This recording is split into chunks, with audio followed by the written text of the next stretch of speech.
On the night of April 28th, 1945, Adolf Hitler was sitting in his underground bunker beneath the streets of Berlin.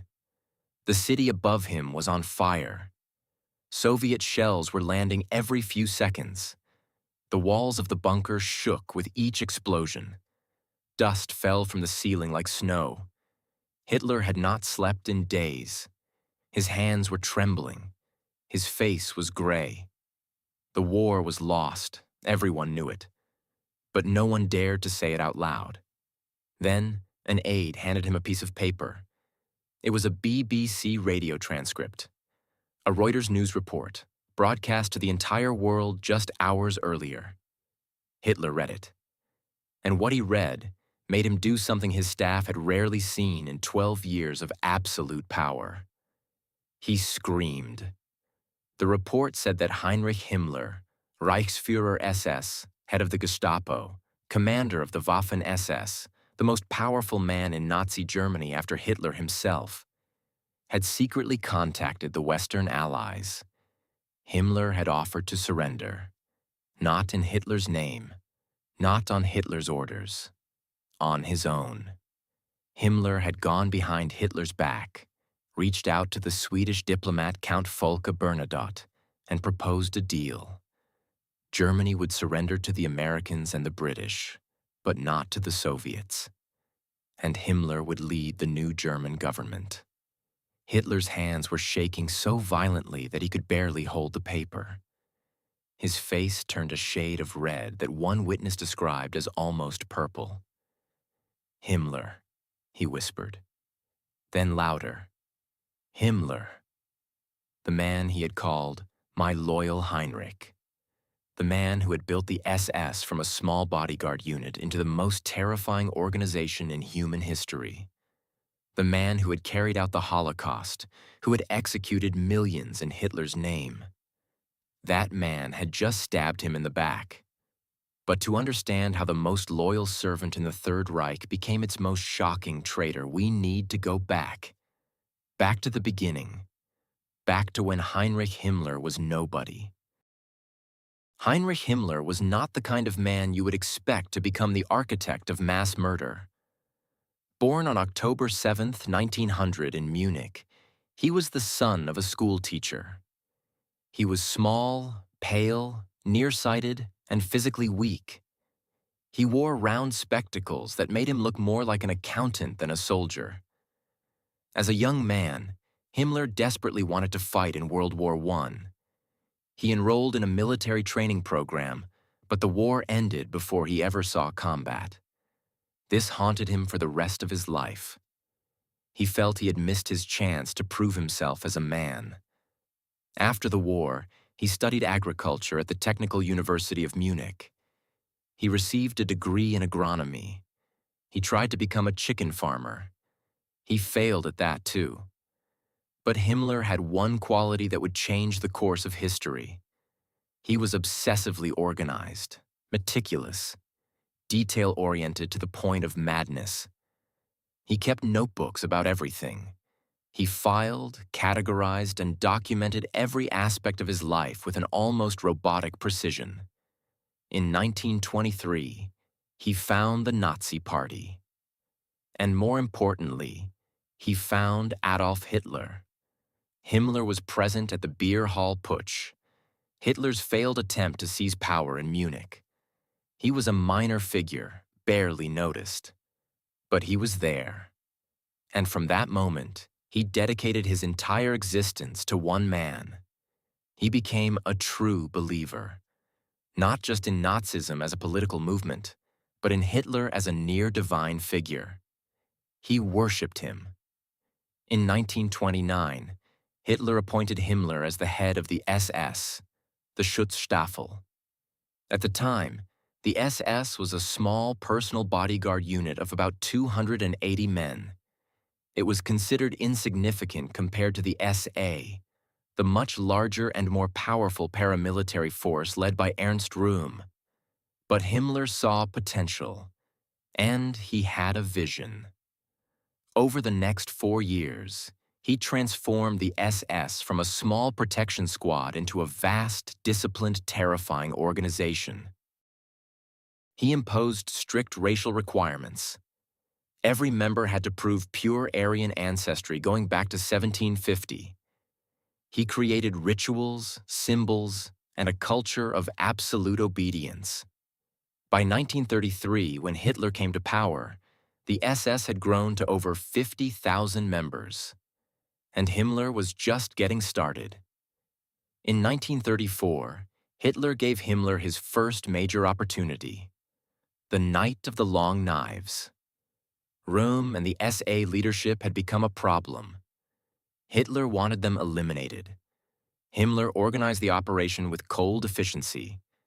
SA leaders were arrested, dragged from their beds, and executed. Röhm himself was shot in his prison cell. The entire operation took less than 3 days. Hitler was impressed.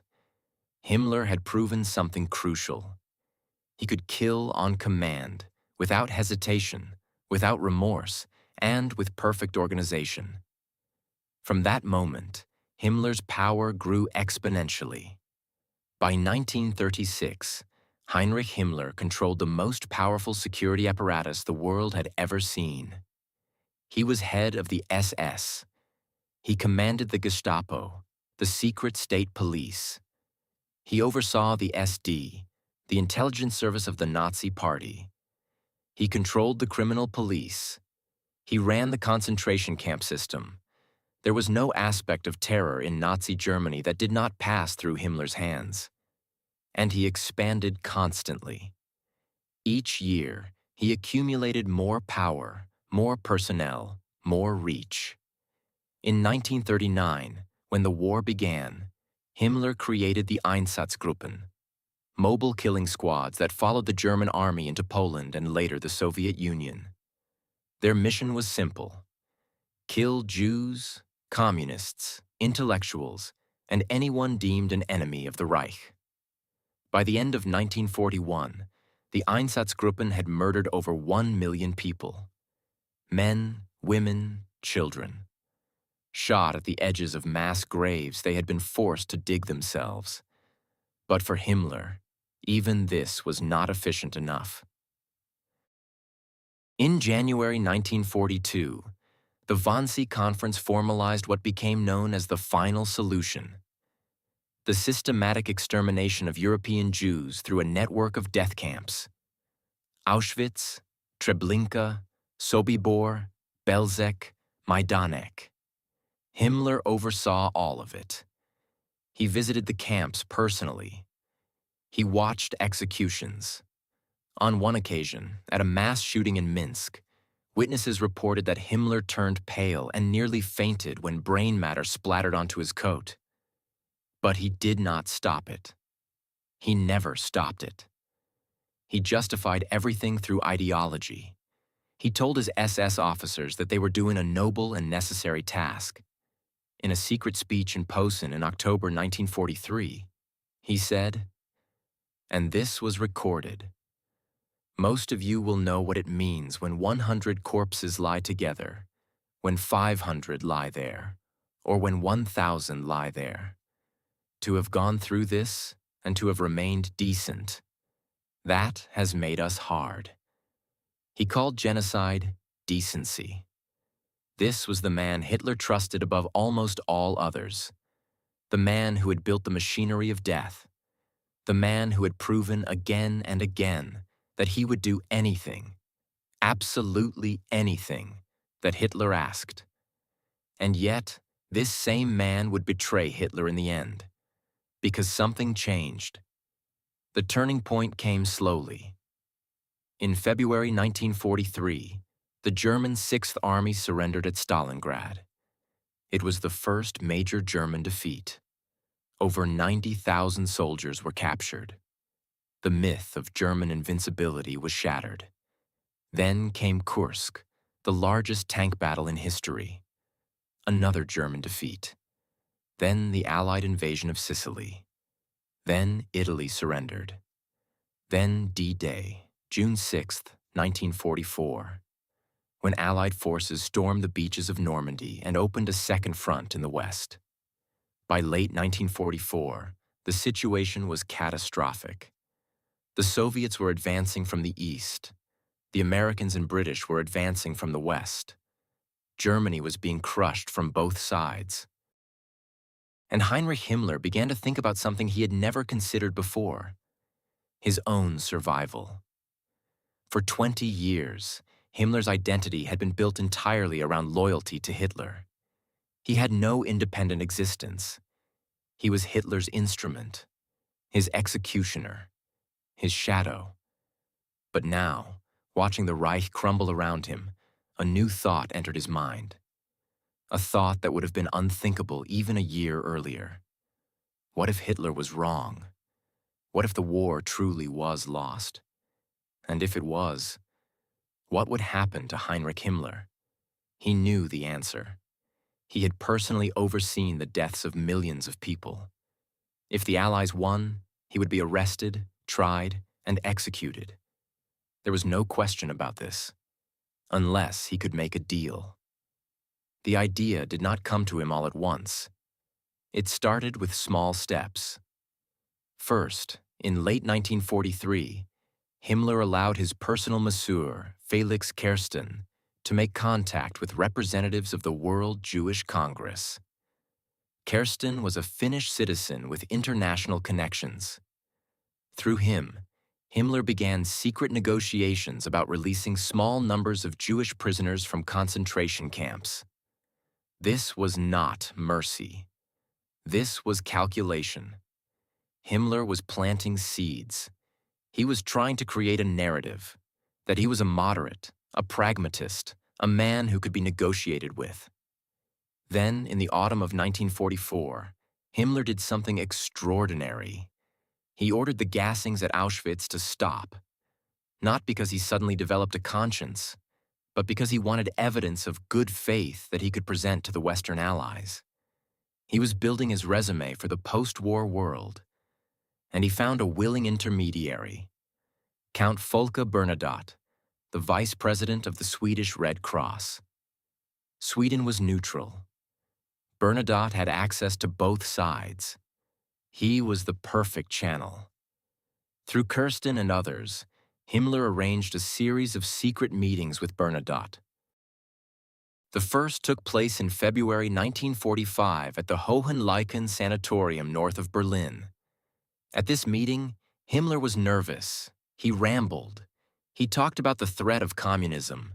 He talked about how Germany could still be useful to the West as a bulwark against the Soviet Union. But he did not yet make his ultimate offer. Not yet. He was still testing the waters. Bernadotte listened. He reported back to the Swedish government. And he waited. By April 1945, Berlin was surrounded. Soviet forces were less than 50 kilometers from the city center. Hitler had retreated to his bunker beneath the Reich Chancellery. He was issuing orders to armies that no longer existed, moving phantom divisions on maps that bore no resemblance to reality. And Heinrich Himmler decided it was time. On April 23, 1945, Himmler met Count Bernadotte for the final time. The meeting took place in the Swedish consulate in Lübeck, in northern Germany. This time, Himmler did not ramble. He got straight to the point. "The war is lost," Himmler said. "I acknowledge that." Then he made his offer. He, Heinrich Himmler, would order all German forces on the Western Front to surrender to the Americans and British. In exchange, the Western Allies would allow Germany to continue fighting the Soviet Union in the East. And Himmler would be the one to lead the new German government. Not Hitler, not any other Nazi leader. Himmler. Bernadotte was stunned. He asked the obvious question: "Does Hitler know about this?" "No," Himmler replied. "Hitler is finished. He may already be dead. And even if he is not, he will be within days." Himmler was calm, matter of fact, as if he were discussing a business arrangement rather than the betrayal of the man he had served for 20 years. He even asked Bernadotte a bizarre question. Would the Western Allies find it acceptable to shake hands with me? Bernadotte did not answer that question directly. He agreed to pass the message to the Allies, and he did.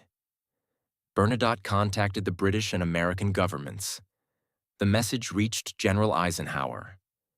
But the Allied response was immediate and unanimous. Absolutely not. There would be no separate peace. There would be no deal with Heinrich Himmler. The Allies demanded unconditional surrender on all fronts, East and West. And they would not negotiate with the man who had orchestrated the Holocaust. The offer was rejected. But here is where the story takes its most dramatic turn. Someone leaked it to the press. On April 28th, Reuters published the story. The BBC broadcast it. Radio stations across Europe and America reported that Heinrich Himmler, head of the SS, had attempted to negotiate a separate peace with the Western Allies behind Hitler's back. And that broadcast made its way into the bunker. The man who brought the news to Hitler was Hermann Fegelein's replacement, one of the few remaining SS liaison officers in the bunker. Some accounts say it was Heinz Lorenz, a press officer who monitored foreign radio broadcasts. He handed Hitler the Reuters transcript. Hitler read it in silence. Then he erupted. According to witnesses, including Hitler's personal secretary Traudl Junge and his valet Heinz Linge, what followed was one of the most violent outbursts they had ever seen. Hitler screamed that Himmler was a traitor, that this was the ultimate betrayal, that of all the people in the Reich, Himmler was the last one he expected to stab him in the back. "A traitor must never succeed me as Führer," he shouted. The rage was volcanic. His face was crimson. Veins bulged on his temples. He pounded the table, knocked over maps and papers. But there was something else beneath the anger, something that those present noticed but rarely discussed. There was hurt. Hitler had trusted Himmler completely, not like he trusted Göring, who he viewed as lazy and self-indulgent. Not like Bormann, who was useful but replaceable. Himmler was different. Himmler was the one who did the dirty work, the one who never questioned, the one who had built the machinery of the Holocaust without ever pushing back. And now that man, that utterly loyal, obedient, faithful servant, had gone behind his back and tried to give away the Reich to save himself. Hitler immediately ordered Himmler stripped of all his ranks and positions. He was expelled from the Nazi Party. An arrest warrant was issued, though by this point there was barely anyone left to carry it out. Then Hitler did something else. Hermann Fegelein, Himmler's SS liaison officer in the bunker, and also the husband of Eva Braun's sister, had been caught trying to flee Berlin days earlier. He had been brought back and was being held under guard. Hitler now connected the dots. Fegelein must have known about Himmler's betrayal. He was Himmler's man in the bunker, a spy. Hitler ordered Fegelein taken outside and shot. It was done within hours.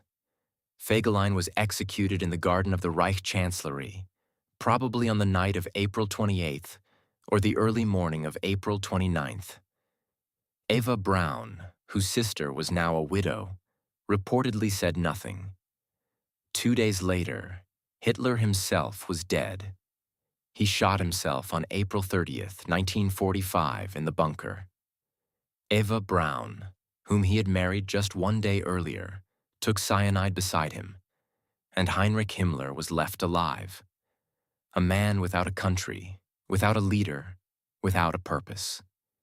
In the first days of May 1945, Germany surrendered. The war in Europe was over. But Heinrich Himmler was on the run.